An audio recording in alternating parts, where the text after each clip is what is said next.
бабамды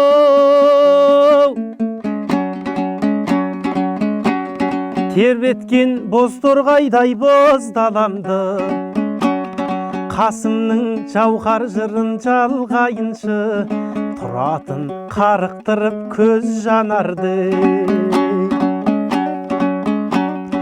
Мен деген Қарашордың дидарымын,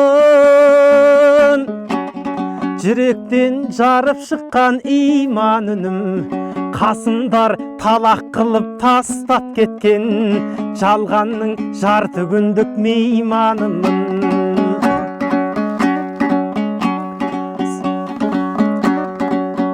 Келмеске кетті сонау бұлың құршақ, қашанғы қар өлеңнің түбін құрқап.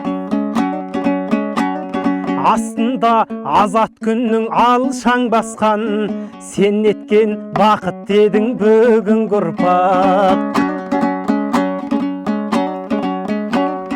Дүниеге келер әлі талай қасым, оларда бұл қасымды бір байқасын. Дауылдай өртке тиген бұл баланы, Қасымның көз емес деп кім айтасың? Дауылдай өртке тиген бұл дидарды, Қасымның өз емес деп кім айтасың?